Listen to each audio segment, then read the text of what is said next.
Mumtaz TV bersama menegakkan sunnah.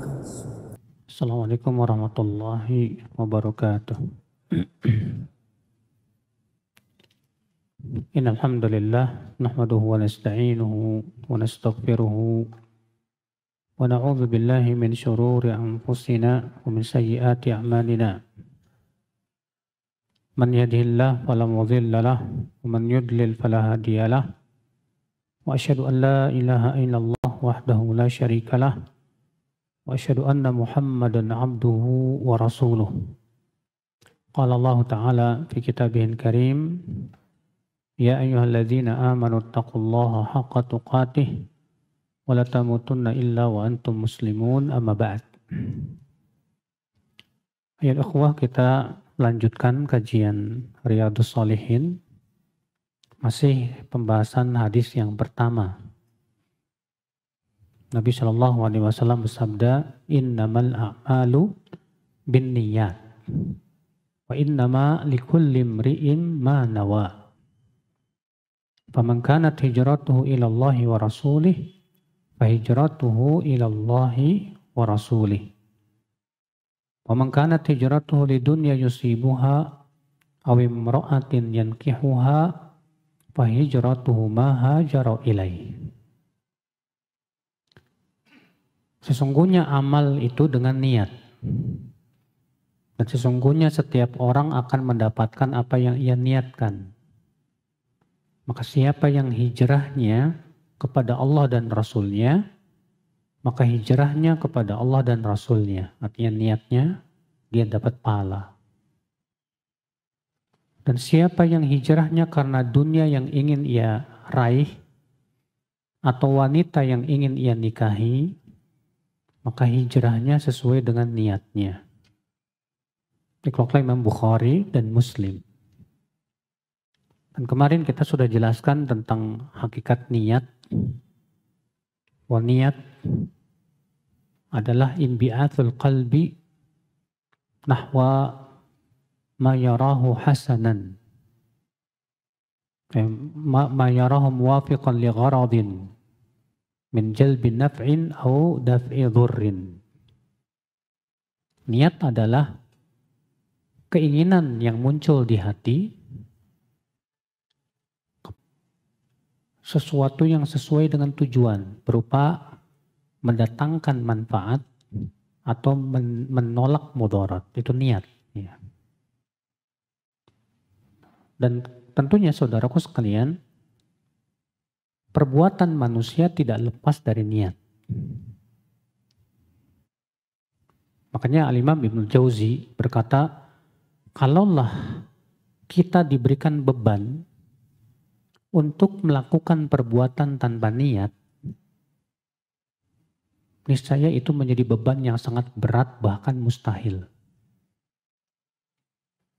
Kenapa demikian? Karena sulit sekali kita terlepas dari niat.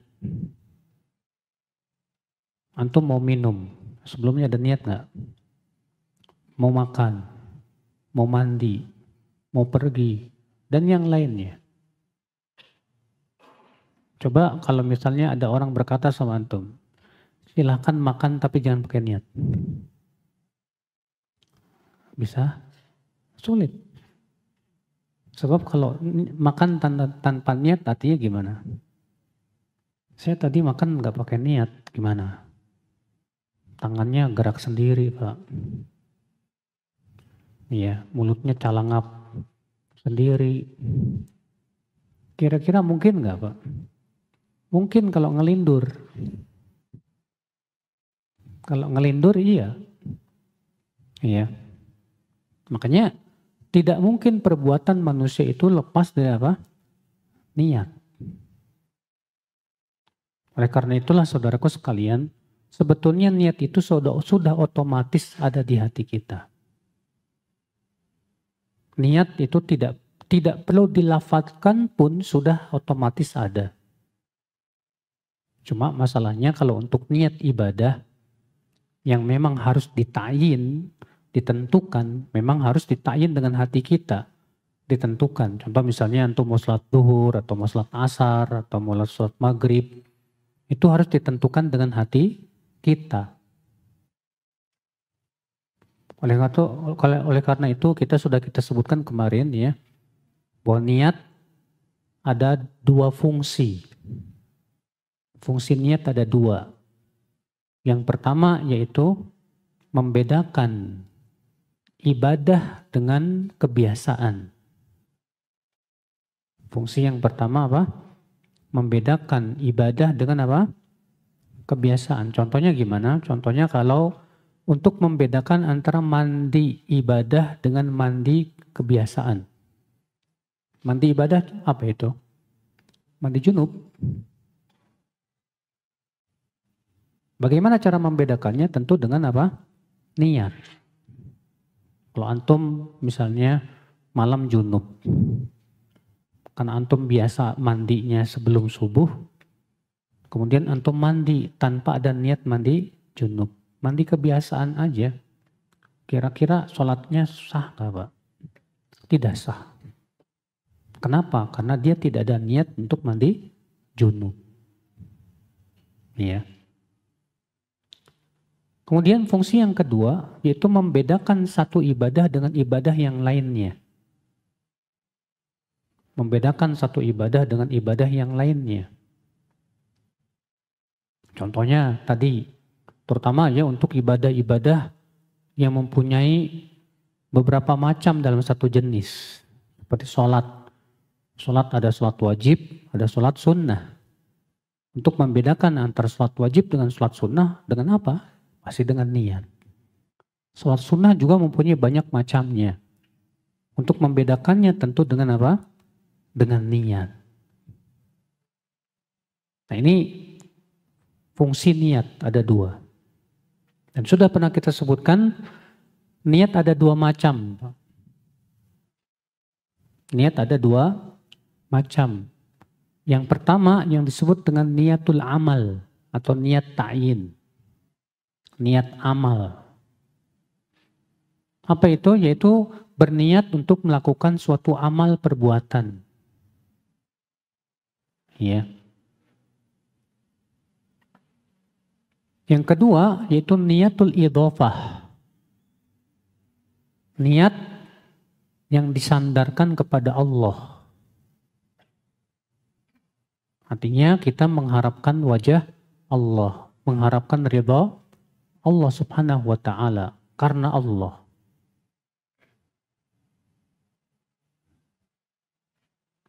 Yang pertama, niat apa tadi? Niat amal. Siapa yang kehilangan niat amal, akibatnya amalnya tidak sah.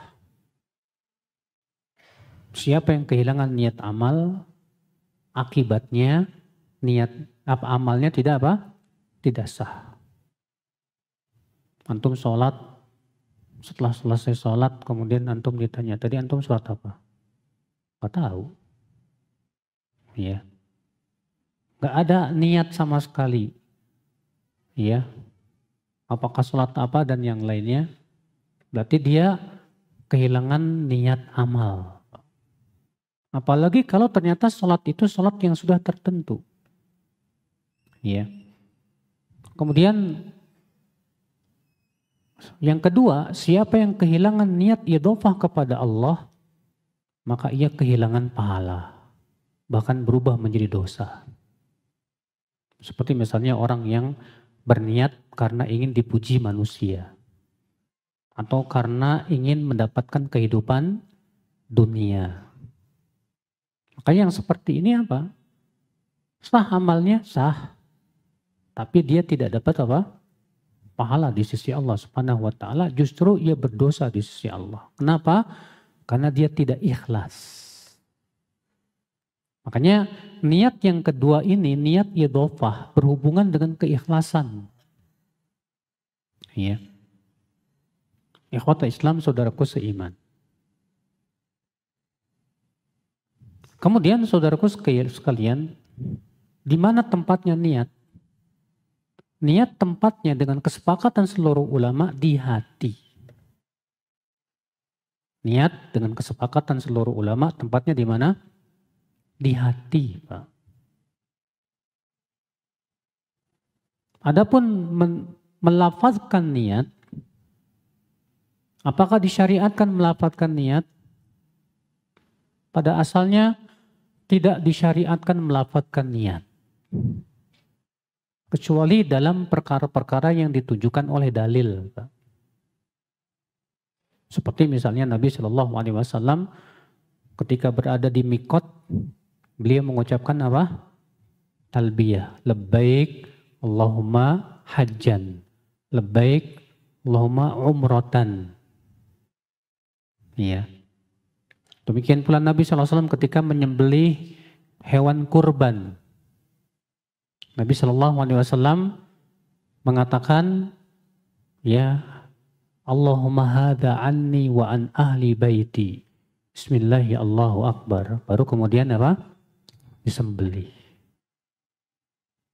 Karena ada dalilnya maka kita ikuti Rasulullah SAW.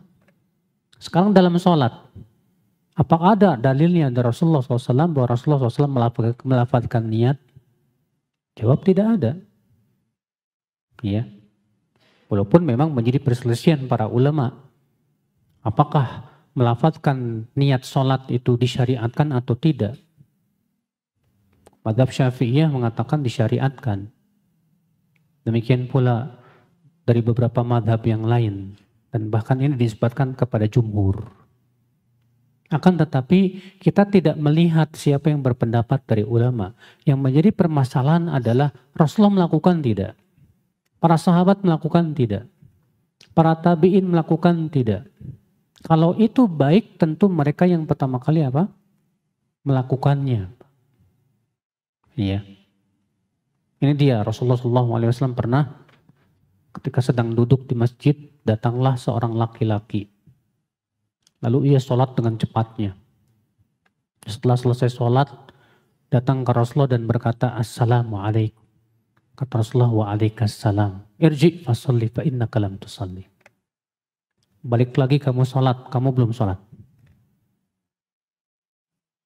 Balik lagi Pak, sholat dia dengan cepatnya. Sampai 3 kali Rasulullah menyuruh dia untuk mengulangi apa? Sholatnya. Akhirnya orang ini berkata, ya Rasulullah la uhsin illa hadha fa'allimni. Aku tidak bisa melakukan kecuali ini. Tolong dong ajarkan aku bagaimana tata sholat yang benar ya Rasulullah. Apa kata Rasulullah? Idza qumta ila sholah fakabbir fatawaddo. Thumma istaqbilal qiblah fakabbir. Kalau kamu mau sholat maka berwudu'lah. Kemudian menghadaplah ke kiblat lalu takbirlah. Nabi tidak mengajarkan lafazkan niat. Ya. Maka dari itulah saudaraku sekalian, melafazkan niat tidak disyariatkan. Apalagi mengeraskannya. Syekhul Islam Taimiyah mengatakan itu termasuk bid'ah dalam agama. Iya. Nah, saudaraku seiman rahimani wa rahimakumullah jami'an. Demikian pula meniatkan mau puasa. Terkadang kan di bulan Ramadan itu Pak, ya, para imam taraweh suka terkadang ngajain, ayo kita niat nawaitu sauma godin misalnya. Pertanyaannya, ada nggak Rasulullah melakukannya? Ada nggak para sahabat, para tabi'in, para tabi'ut tabi'in? Rasulullah tidak pernah mengajarkan itu, saudaraku sekalian. Rasulullah tidak pernah mengajarkan untuk melafazkan niat puasa, saum. Oleh karena itulah, ya, karena Rasulullah tidak melakukannya, kita pun tidak melakukannya. Nah ini saudaraku sekalian. Kemudian pembahasan berikutnya yaitu syarat sah niat. Syarat sah niat. Ada 4 syarat yang disepakati oleh para ulama. Ada 4 syarat yang disepakati oleh para ulama. Yang pertama, an yakunan nawi musliman. Yaitu syarat pertama, orang yang berniat untuk ibadah ini seorang muslim. Islam. Karena niat orang kafir untuk ibadah tidak akan diterima.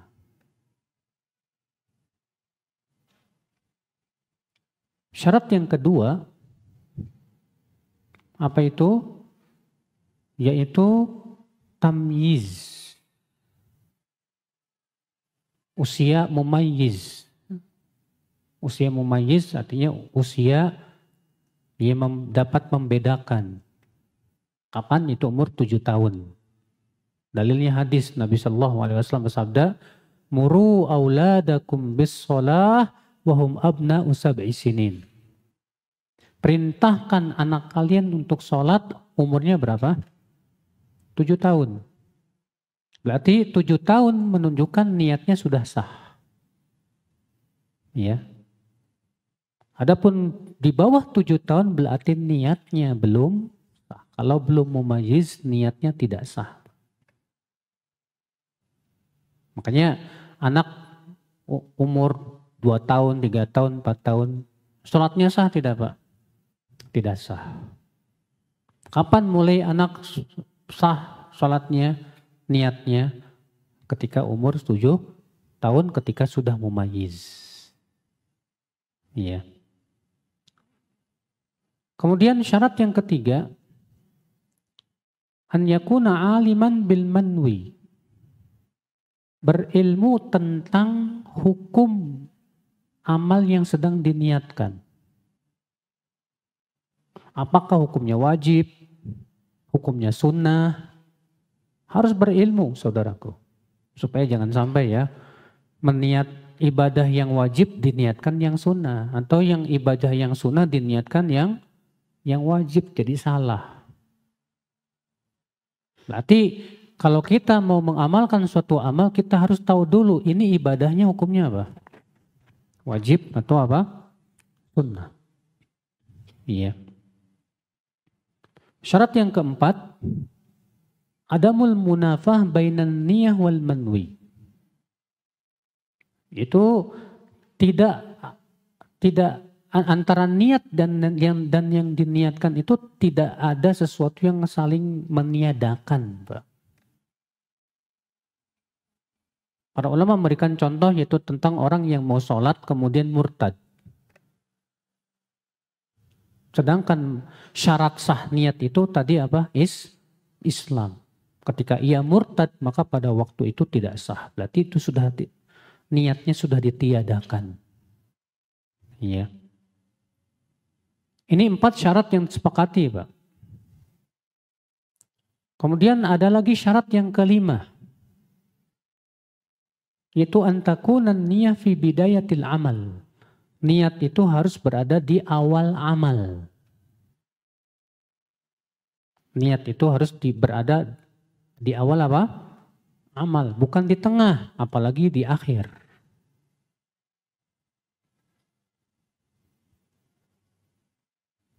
Maka kalau misalnya ada orang yang baru niatnya di tengah-tengah, boleh atau tidak?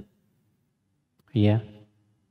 Atas pendapat yang mengatakan itu, bahwa itu syarat, maka tidak boleh dan tidak sah. Yang keenam, alla tuqta'an niyah. Niat tidak boleh diputuskan, harus ada niat tersebut dari awal sampai apa? Akhir ibadah. Dari awal ibadah sampai akhir ibadah, niat harus selalu ada. Nah, sekarang kalau misalnya ada antum misalnya tidur jam 11 siang. Kemudian baru bangun jam 4 sore. Lalu kemudian bangun wudu, niatnya sholat asar. Sementara sholat zuhur tadi ketinggalan nggak Pak? Setelah 2 rakaat baru ingat, oh saya kan belum sholat zuhur. Akhirnya di tengah-tengah langsung diubah niatnya jadi sholat zuhur. Kira-kira sah nggak? Yang mana yang tidak sah? Zuhur atau asar? Asarnya sah nggak? Hah? Dua-duanya nggak sah. Kenapa dua-duanya nggak sah? Adapun zuhur, dia meniatkannya dari tengah, nggak sah. Adapun asar terputus niatnya di tengah, tidak sah. Iya. Nah, akhwal Islam. Dan dari itu saudaraku seiman, rahimani wa rahimakumullah jami'an, ya. Ini apa namanya? Yang kelima dan yang keenam ini memang diperselisihkan. Namun yang rajih wallahu alam itu termasuk syarat. Dikecualikan daripadanya yaitu puasa mutlak. Karena Nabi Shallallahu Alaihi Wasallam pernah suatu hari bertanya kepada istri-istrinya, apakah ada makanan? Ketika dijawab oleh istri-istrinya tidak ada makanan, kata Rasulullah, kalau begitu hari ini aku berpuasa. Ternyata Nabi SAW memulai puasa mutlak ini ya dari semenjak pagi, Pak. Yang seharusnya kan sebelum apa? Sebelum masuk waktu fajar. Ya. Kemudian ada yang berhubungan yang disebut oleh para ulama dengan istilah tasyrikun niyah, persekutuan niat.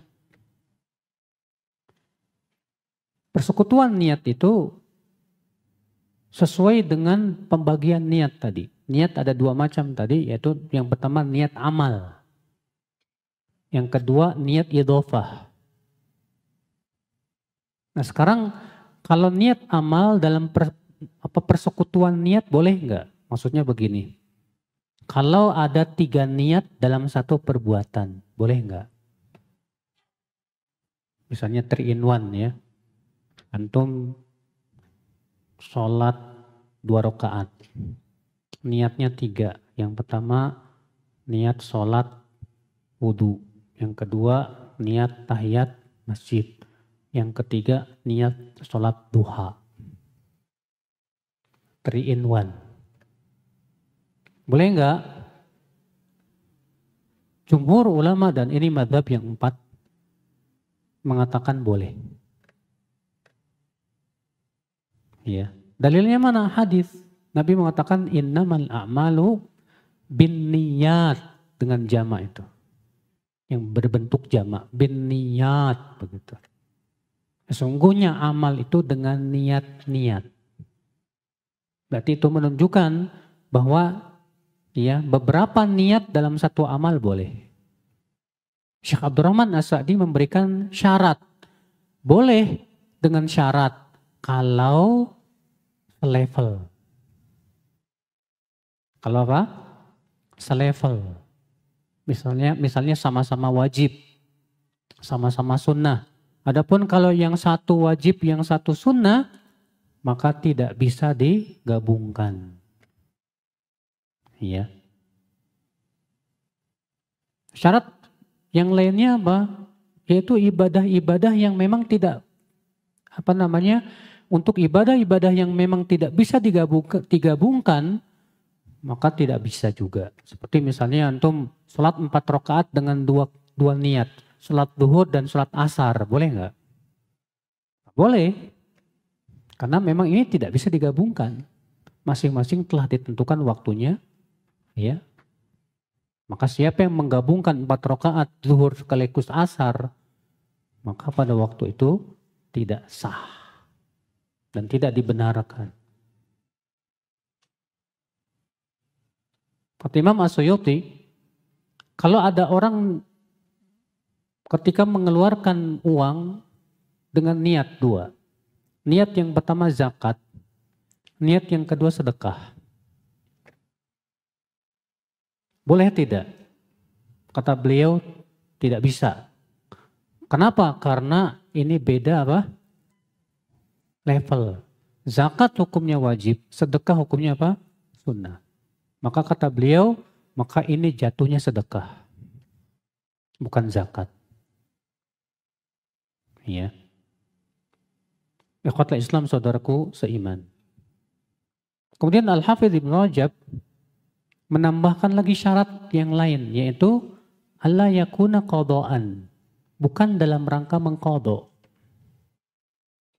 Maka qadha tidak bisa digabungkan dengan yang lain. Iya.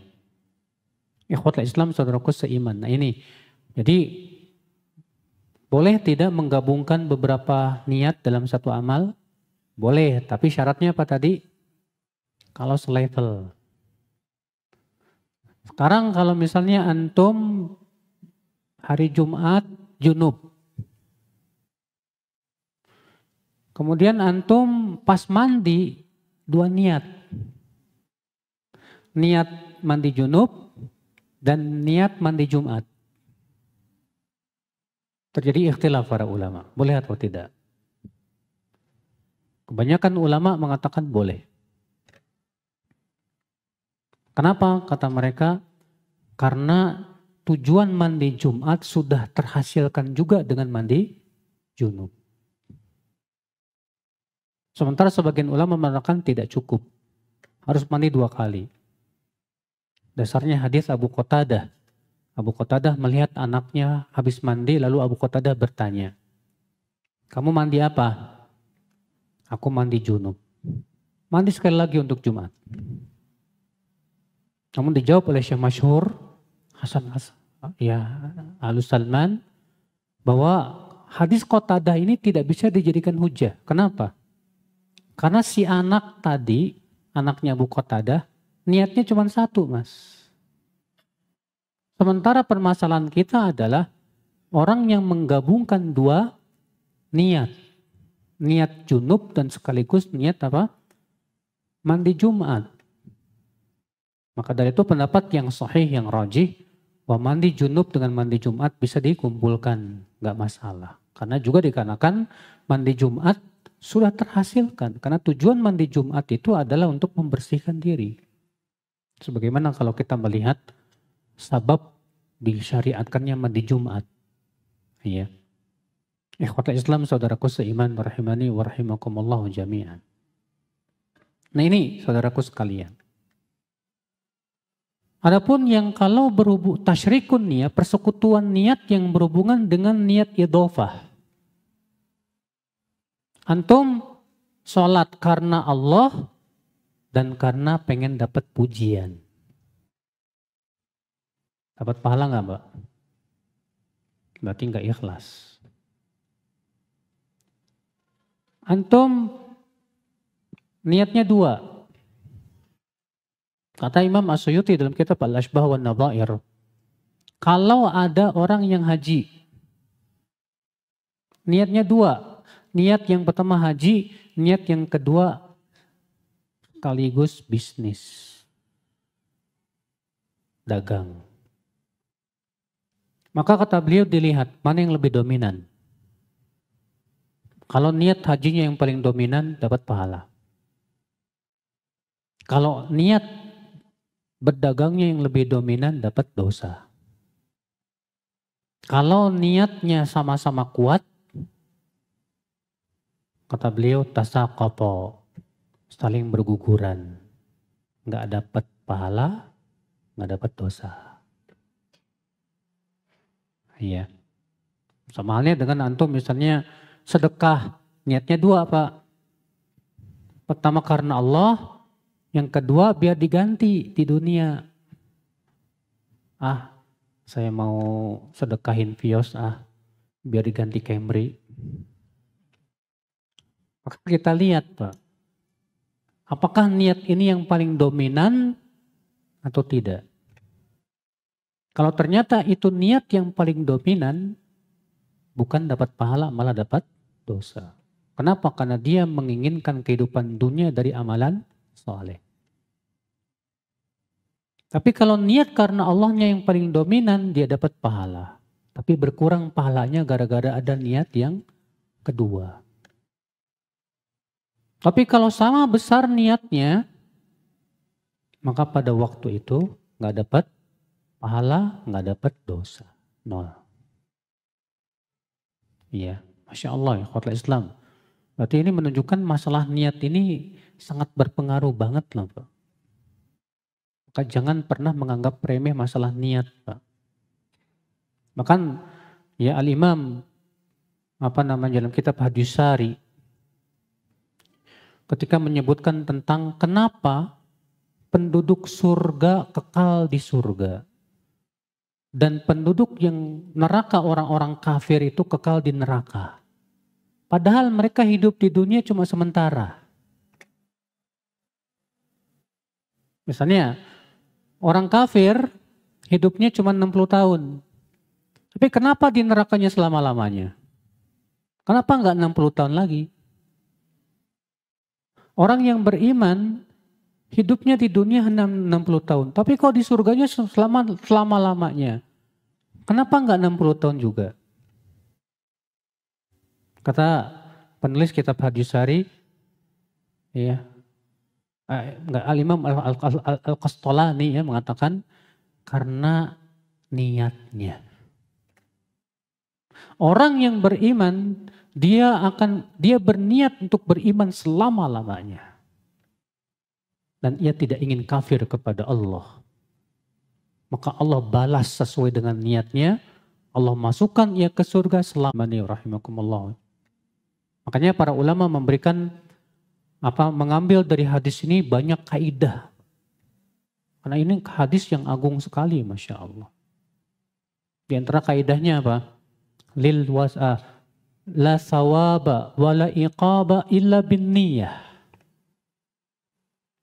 Tidak ada pahala dan tidak ada siksa dosa kecuali dengan niat.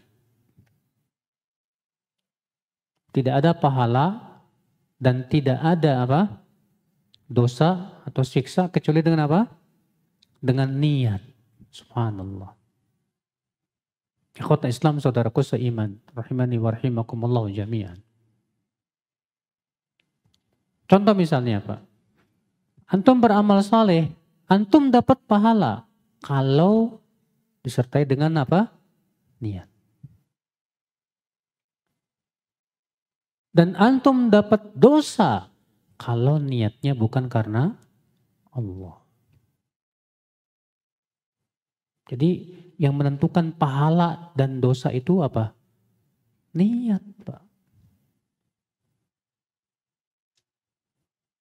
Antum minum air biasa putih.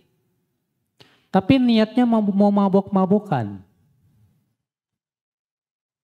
Dikiranya sama antum ini arak, niatnya udah kuat mau mabok-mabokan, pasti minum kok air putih. Berdosa apa enggak Pak? Berdosa.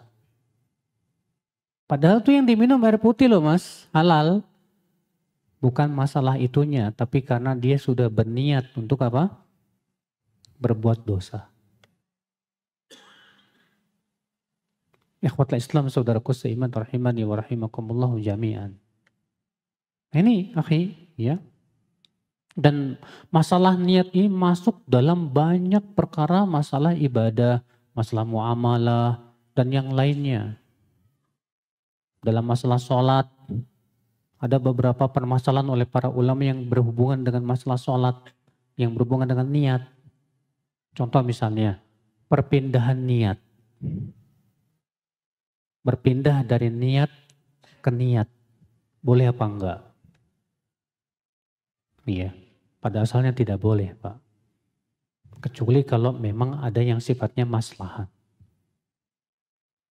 Iya. Ada satu bentuk yang disebutkan Syekh Utsaimin rahimahullah, bahwa itu tidak apa-apa. Yaitu berpindah dari sholat muqayyad ke sholat mutlak. Maka ini boleh. Ya, berpindah dari sholat muqayyad itu sholat yang tertentu. Seperti sholat sunnah, qobliyah, ba'diyah, ya, sholat duha. Kemudian berubah niat, saya niatnya jadi sholat mutlak aja. Maka kata beliau sah. Tidak apa-apa. Kenapa? Karena sholat muqayyad otomatis ada dua niat. Niat sholat dan niat tertentu. Ketika hilang satu, yang satu belum hilang. Saudaraku seiman, rahimani wa rahimakumullah jami'an. Nah ini, akhi, ya. Kalau misalnya antum sedang sholat sendirian, subuh-subuh nih. Subuh-subuh pergi ke masjid. Antum yang adzan, antum yang qomat. nggak ada orang. Pas antum lagi sholat, tiba-tiba ada beberapa orang datang sholat berjamaah. Boleh nggak kita batalkan sholat kita, Pak? Kata Syekh Sulaiman Ar-Ruhaili, boleh, tapi dipindahkan dulu niatnya ke sholat sunnah. Lalu dibatalkan. Karena tujuannya untuk mendapatkan maslahat yang lebih besar.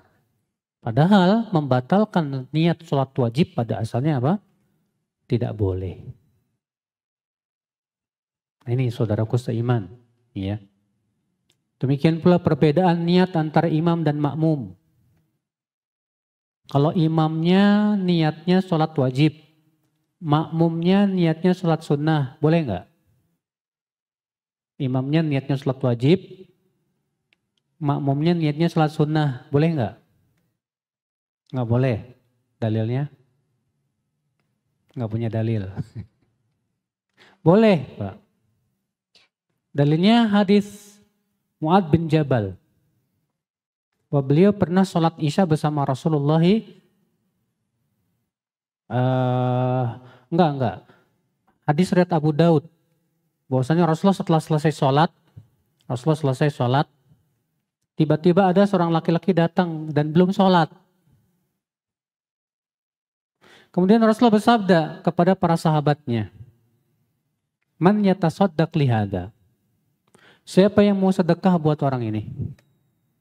Akhirnya beberapa sahabat pun ikut sholat. Dia jadi makmum, yang ini jadi imam. Imamnya niatnya sholat wajib, makmumnya niatnya sholat apa? Sunnah. Atau kebalikan, imamnya niatnya sholat sunnah, makmumnya niatnya sholat apa? Wajib. Boleh tidak? Boleh. Dalilnya hadis Mu'adz. Bahwa Mu'adz bin Jabal pernah sholat isya bersama Rasulullah SAW, sholat wajib. Pulang ke kaumnya, Mu'adz disuruh jadi imam.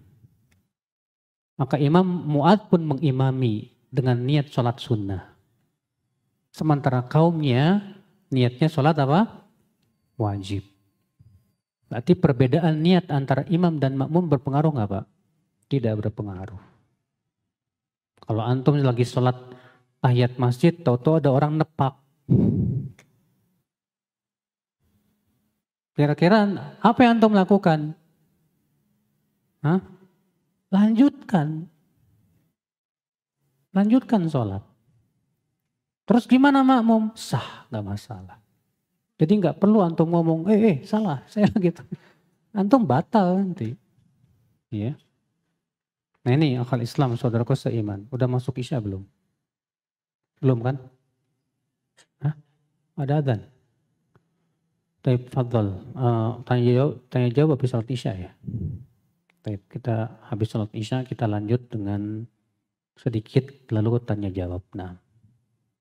Wabillahi taufik. Assalamualaikum warahmatullahi wabarakatuh. Alhamdulillah wassalatu wassalamu ala Rasulillah Nabiyina Muhammadin wa ala alihi wa sahbihi wa man walah. Asyhadu an la ilaha illallah wahdahu la syarikalah wa asyhadu anna Muhammadan abduhu wa rasuluh, amma ba'd. Oh ya, untuk mulai bulan depan ya, kajian kita dipindah hari. Itu setiap hari Kamis kedua tiap bulan setelah maghrib, insya Allah. Dan bukunya saya ganti juga dengan Arba'in Nawawiyah. Karena Riyadhus Shalihin kepanjangan mas, terlalu tebal. Sementara saya di sini cuma sebulan sekali. Iya. Tapi hadis pertamanya sama. Innamal amalu binniyat. Jadi kita membahas hadis yang sama pada hadis nomor 1-nya. Kita lanjutkan pembahasan tentang hadis niat ini, Pak. Jadi niat akhul Islam saudaraku sekalian memberikan peran yang sangat penting sekali.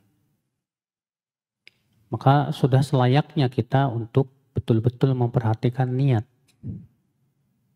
Makanya para ulama mengatakan niatur rajul khairun min amalih.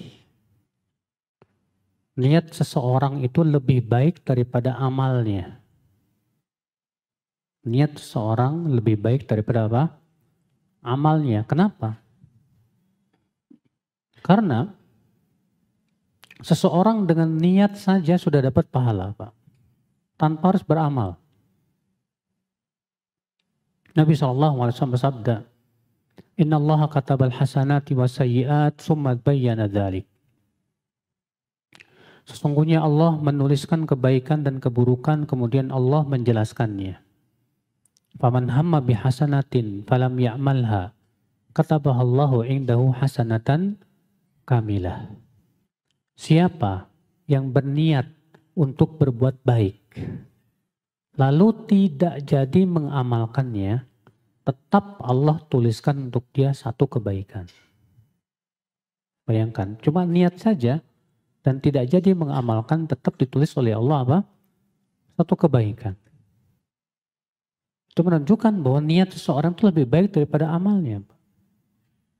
Juga Rasulullah bersabda, Inna bil madinati la rijalan ma'asirtum masiran walaqata'tum wadiyan illa syarakukum fil ajr habasahumul udhur. Ada di kota Madinah beberapa orang, tidaklah kalian melewati lembah, tidak juga melewati perbukitan, kecuali mereka bersekutu dengan kalian dalam pahala. Namun mereka terhalang karena sakit. Artinya orang-orang yang tidak ikut berjihad karena sakit, tapi karena niatnya dia yang kuat ingin berjihad, tapi karena ia terhalang oleh udzur, maka ia mendapatkan pahala apa? Jihad. Niat.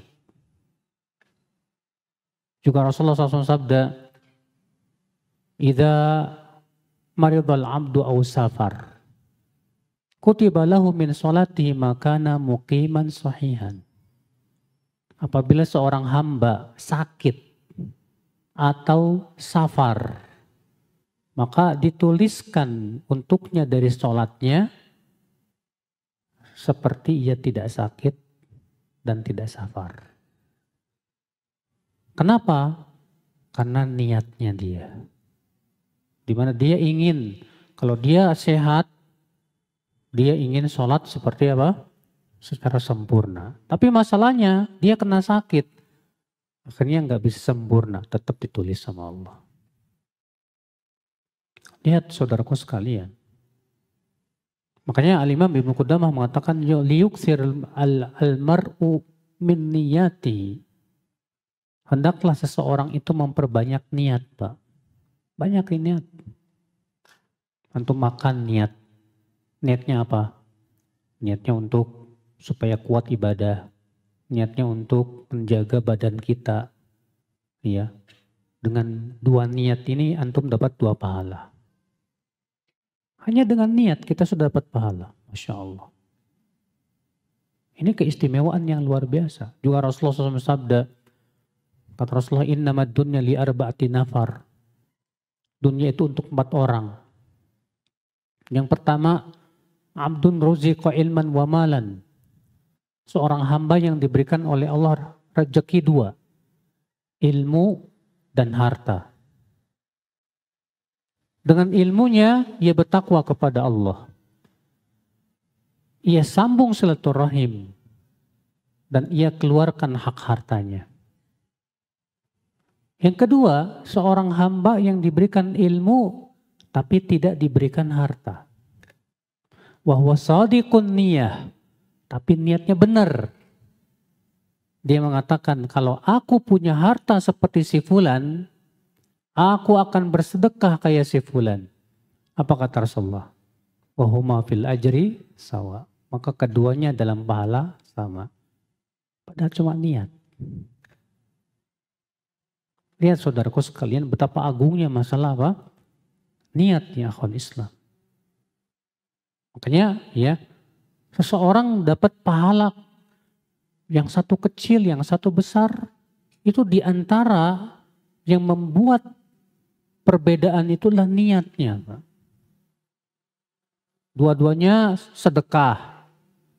Nilainya sama lagi. Dua-duanya cuma 10.000. Ini 10.000. Tapi pahalanya bisa beda, Pak. Apa yang membedakan? Niat terkadang. Yang satu niatnya ikhlas 100%. Yang satu niatnya ikhlasnya cuma 80%. Kira-kira sama nggak pahalanya, Pak? Beda jauh.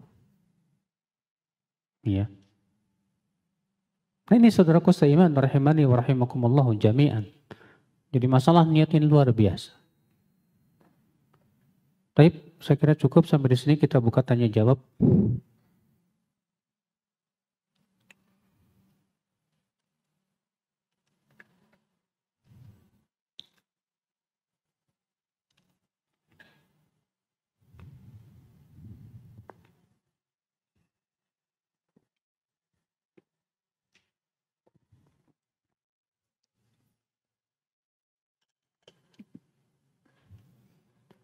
Untuk jamak sholat, apakah sah jika baru diniatkan setelah sholat yang pertama? Ikhwatul Islam, kalau kita sebelumnya tidak ada niat menjamak, setelah selesai sholat zuhur, kepikiran saya kan mau safar, kemudian baru niat untuk menjamak, boleh? Boleh. Tidak ada dalil yang menunjukkan bahwa diharuskan dari awal niat jamak. Ya. Maka kalau keadaannya seperti tadi, antum sholat zuhur kemudian baru ingat saya mau safar. Ya, maka langsung antum jamak dengan asar boleh, tidak apa-apa.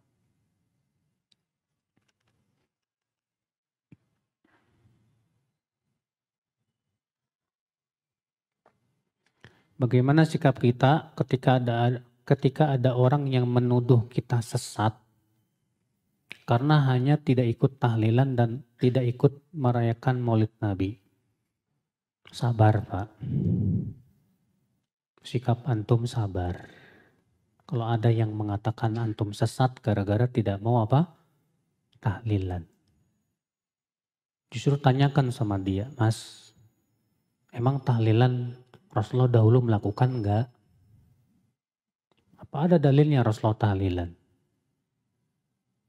Apa ada Rasulullah SAW setelah kematian seseorang, Khadijah misalnya, tahlilan? Apakah ada Rasulullah SAW ketika kematian anaknya Ruqayyah dan Ummu Kulthum tahlilan? Apa ada riwayatnya ketika para sahabat kehilangan, meninggal keluarganya mereka tahlilan? Gak ada. Mana riwayatnya? Kemudian Maulid Nabi. Apakah ada para sahabat yang merayakan kelahiran Rasulullah padahal mereka orang yang paling mencintai Rasulullah SAW? Tidak ada. Apa ada para tabi'in? Tidak ada. Tabi'ut tabi'in? Tidak ada. Imam madhab yang 4 pun tidak ada mereka melakukan. Yang pertama kali melakukannya justru siapa, Pak? Orang Syiah. Dari Banu Fatimiyah. Nah ini saudaraku sekalian. Cuma masalahnya Pak, di masyarakat ini seakan itu sebagai sebuah apa? Perkara agama yang tidak boleh ditolak. Bahkan dianggap sebagai pokok agama. Siapa yang nggak ngerayain sesat. Ini kan aneh, Pak. Iya. Maka kewajiban antum sabar. Sabar. Berpegang kepada sunnah itu berat memang. Terutama di akhir zaman. Orang soleh. Kalau harta dipegang oleh orang soleh, manfaat. Manfaat untuk dirinya, untuk keluarganya, untuk umat, untuk dakwah. Tapi kalau harta dipegang oleh orang jahat, mudarat. Maka dari itulah akhi, Allah tidak melarang kita untuk mencari dunia, sama sekali tidak.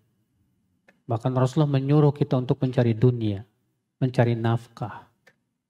Yang dilarang oleh Allah kalau itu melalaikan kita dari kehidupan akhirat. Makanya Allah berfirman, "Wa mal hayatud dunya illa mata'ul ghurur." Tidaklah kehidupan dunia itu kecuali kesenangan yang menipu.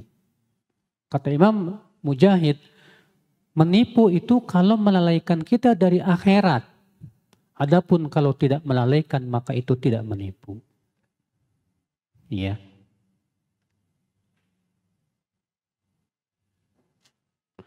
Bagaimana cara niat memisahkan diri dari imam yang bacaan sholatnya rusak?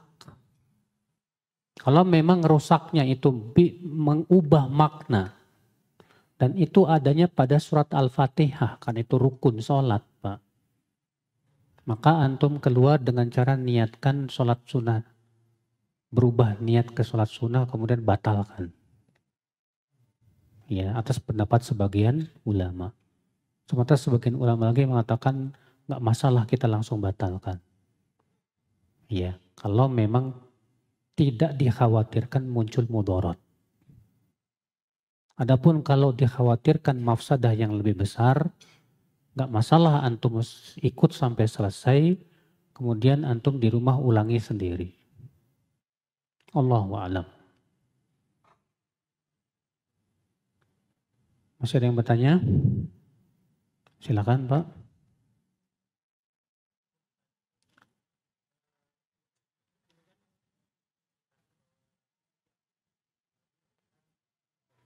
Apa? Betul.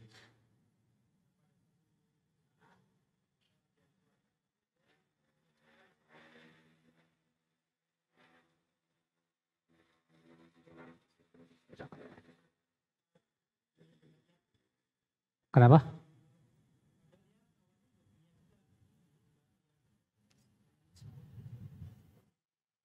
Pertanyaannya?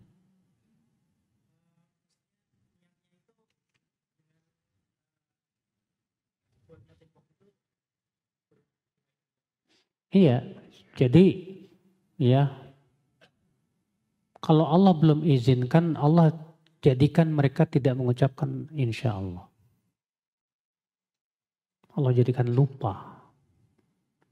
Sampai ketika Allah izinkan mereka keluar, Allah pun mengilhamkan mereka mengucapkan apa?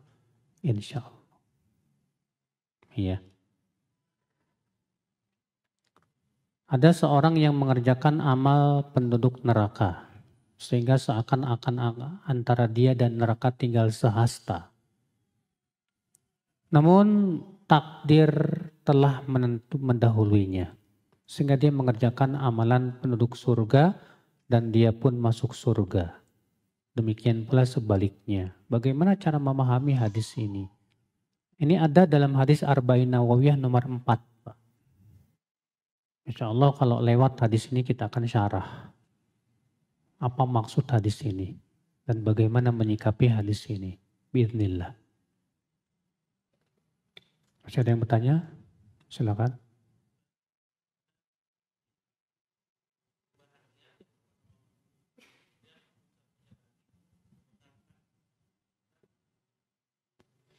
Jadi masbuk.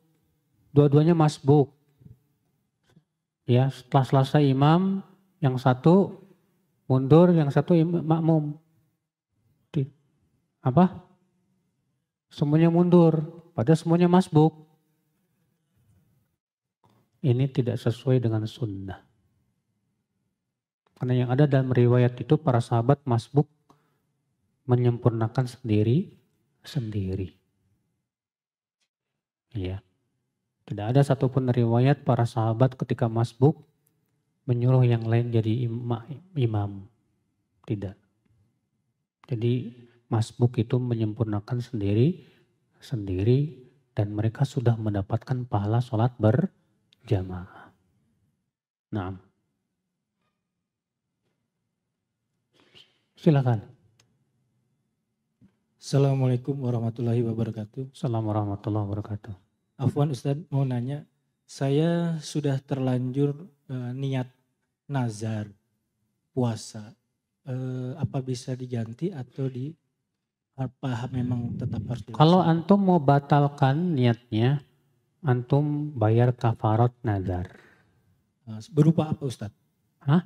Berupa apa? Ya, jadi antum kan niat nazar. Saya bernazar. Antum sudah berniat nazar. Saya kalau sembuh mau puasa. Ya. Saya bernazar. Setelah itu kepikiran. Ya. Waduh, berat kayaknya nih. Gimana ini? Karena antum sudah bernazar di awalnya. Dan antum tidak bisa melaksanakan nazar. Maka antum bayar kafarat nazar. Apa kafarat nazar? Memberi makan fakir miskin 10 orang. Atau memberi pakaian fakir miskin 10 orang. Allahu a'lam.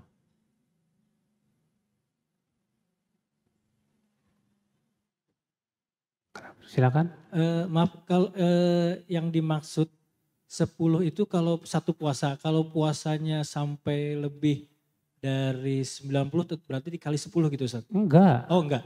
Enggak. Siap. Karena antum tidak bisa melaksanakan nazar itu. Siap.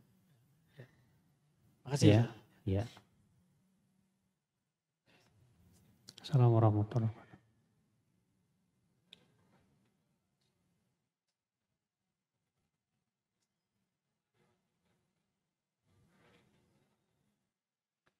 Kalau umahat katanya ketika sudah sholat berjamaah lalu anaknya nangis khawatir mengganggu, boleh enggak dibatalkan?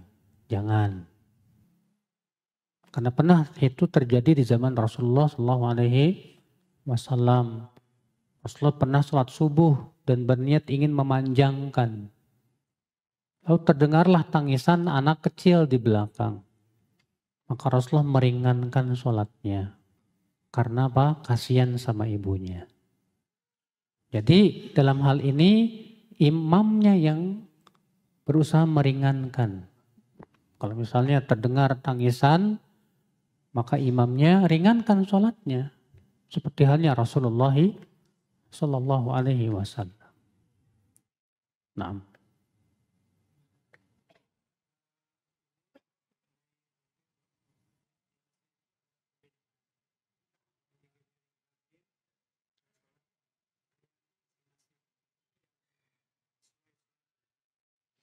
Ini masalah khilafiyah. Ini Bapak ini bertanya tentang zikir. Ada yang dikerasin, ada yang enggak. Ini sebetulnya juga sudah menjadi perselisihan para ulama dari zaman dahulu. Di mana perbedaan antara mazhab Syafi'iyah dengan mazhab Hanabilah. Kalau mazhab Hambali pendapatnya bahwa zikir setelah sholat itu sunnahnya keras. Berdasarkan keumuman, berdasarkan riwayat Ibnu Abbas. Kana raf'us saut bidzikri ba'da shalah ala ahdi Rasulullah SAW. Adalah mengangkat suara ketika zikir setelah sholat itu ada di zaman Rasulullah SAW. Sementara Imam Syafi'i, dan ini menjadi mazhab Syafi'i, mengatakan yang sunnah sir kecuali dalam rangka ta'lim. Itu pun tidak boleh terus menerus. Makanya yang ada di masyarakat Pak, tiap habis sholat dikerasin. Itu bukan mazhab Syafi'i. Itu mazhab apa? Hambali. Mazhab Syafi'i itu adalah disirkan. Boleh dikeraskan hanya untuk dalam rangka ta'lim. Itu pun tidak boleh terus menerus. Ya. Makanya kalau Bapak melihat ada orang yang diem, masing-masing, maksudnya tidak dikeraskan, itu ngikutin mazhab Imam Syafi'i. Dalilnya mana? Ayat. Allah berfirman, "Wadhkur rabbaka fi nafsika tadarru'an wa khifatan wa dunal jahri minal qaul bil ghuduwi wal asal." Berzikirlah kepada Rabbmu dengan penuh tadarru dan rasa takut dan suara yang tidak dikeraskan. Kata Imam Syafi'i ini menunjukkan bahwa zikir itu pada asalnya apa? Disirkan. Dan Imam Syafi'i menjawab dalil madhab Hambali, madhab Syafi'i, menjawab dalil madhab Hambali bahwa hadis Ibnu Abbas itu dalam rangka ta'lim. Dalam rangka apa? Ta'lim. Dan tidak menunjukkan terus-menerus. Kenapa? Karena Ibnu Abbas mengatakan adalah mengangkat suara dengan zikir setelah sholat itu ada di zaman Rasulullah. Itu mengisyaratkan ada, tapi tidak terus-menerus. Itu dalam rangka mengajarkan saja. Dan ini pendapat yang saya condong kepadanya. Bahwa zikir itu pada asalnya apa? Tidak dikeraskan. Demikian, Pak. Nah.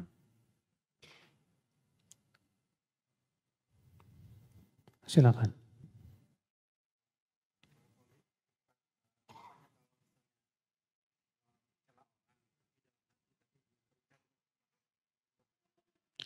Mencela orang tapi masih di hati belum terucap, dosa enggak?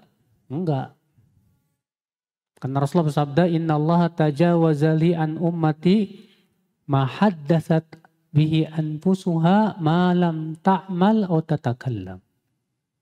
Sungguhnya Allah memaafkan untuk umatku yang dibicarakan di hatinya selama belum diucapkan dan dilakukan. Selama masih di hati, belum diucapkan, belum dosa.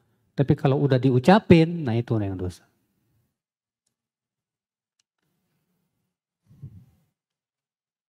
Silakan, Pak.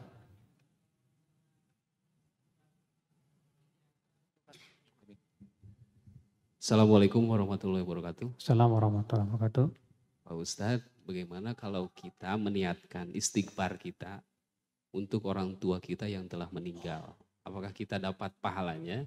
Dan itu bisa tidak sampai untuk orang tua kita. Bisa juga untuk 3 orang atau 4 orang, untuk kakak mungkin gitu. Bisa enggak? Seperti itu. Pertama, Pak, amalan anak otomatis sampai ke orang tua. Kenapa demikian? Karena anak adalah hasil usaha orang tua. Anak adalah hasil usaha apa? Orang tua. Allah berfirman, wa allaysa lil insani illa ma sa'a.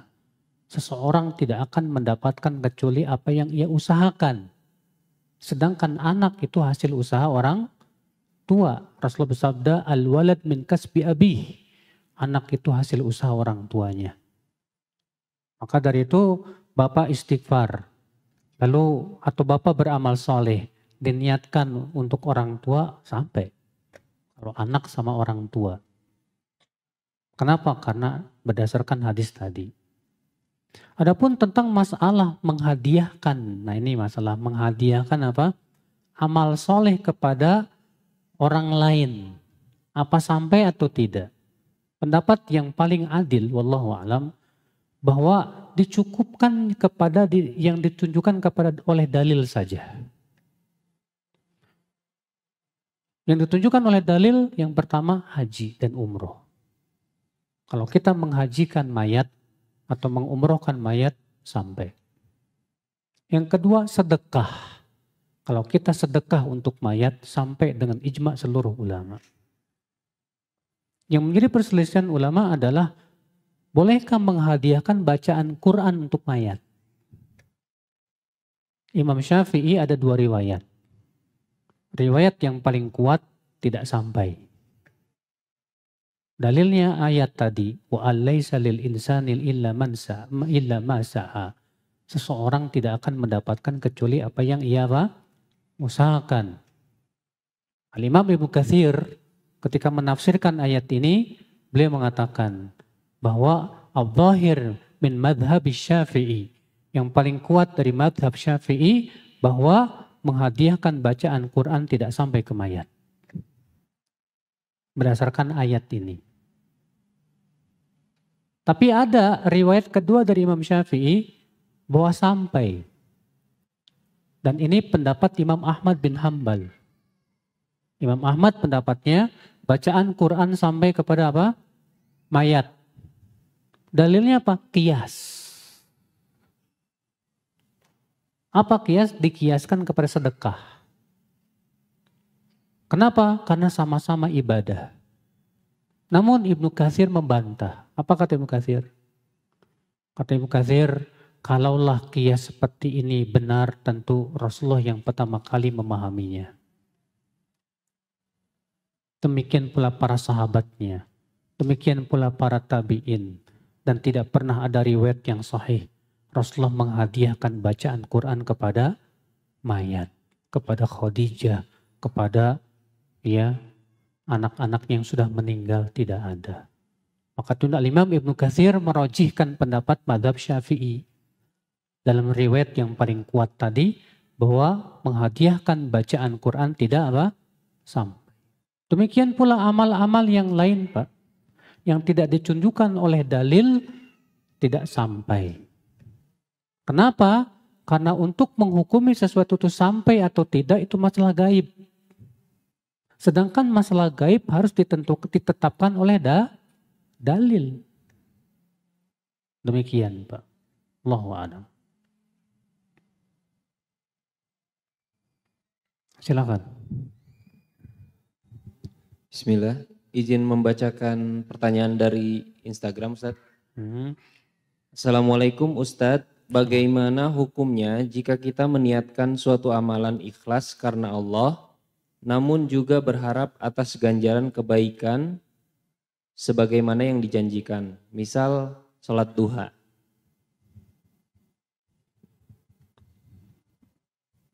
Maksudnya ganjaran di dunia apa di akhirat, Mas? Allahu a'lam, Ustaz, di sini. Enggak tahu. Baik. Mengharapkan ganjaran pahala di akhirat itu termasuk ikhlas. Rasulullah bersabda, man shoma ramadhana imanan wahtisaban ghufira lahu ma taqaddama min dzambi. Siapa yang puasa Ramadan karena iman dan ihtisab. Apa makna ihtisab? Kata para ulama, talabul ajr, berharap pahala. Siapa yang puasa Ramadan karena iman dan berharap pahala, akan diampuni dosa-dosa yang lalu. Berarti mengharapkan pahala akhirat termasuk ikhlas. Adapun mengharapkan pahala dunia, ini yang jadi masalah. Kalau antum sholat duha niatnya dua. Niat karena Allah dan juga dikarenakan pengen dapat supaya dikasih rejeki di dunia. Maka seperti yang sudah disebutkan Imam As-Suyuti tadi dalam kitab Al-Ashbah wa Nadhair. Mana yang paling dominan dari niat itu? Kalau niat karena dunianya itu yang dominan, dapat dosa, nggak dapat pahala. Mana dalilnya dapat dosa? Itu surat Hud ayat 15-16. Allah berfirman, "Man kana yuridul hayata dunya wa zinataha nuwaffi ilaihim a'malahum fiha wa hum fiha la yubkhasun. Ulaika alladzina laisa lahum fil akhirati illa an-nar wa habita ma sana'u fiha wa batilum ma kanu ya'malun." Barang siapa yang menginginkan kehidupan dunia dan perhiasannya, kami akan berikan apa yang ia inginkan dari amalnya tersebut tanpa dikurangi. Tapi mereka di akhirat tidak mendapatkan apapun kecuali api neraka. Batal amalnya, sia-sia perbuatannya. Tapi kalau niat karena Allahnya itu yang dominan, tetap dapat pahala. Namun berkurang karena ada niat kedua. Nah kalau niatnya sama-sama kuat gimana Mas? 50-50. Tasaqata, saling berguguran. Nggak dapat pahala, nggak dapat dosa, nol. Iya, paham? Masih ada yang bertanya? Silakan. Assalamualaikum.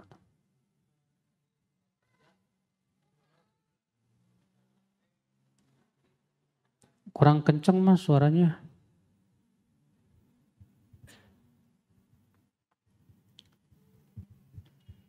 Assalamualaikum warahmatullahi wabarakatuh. Assalamualaikum warahmatullahi wabarakatuh. Ustaz, izin bertanya, jika saat kita di tempat kerja, bagaimana hukumnya ngecharger HP ataupun mandi ataupun mompa angin ban ataupun lagi lihat di tempat kerja ada buah gitu panen, Ustaz?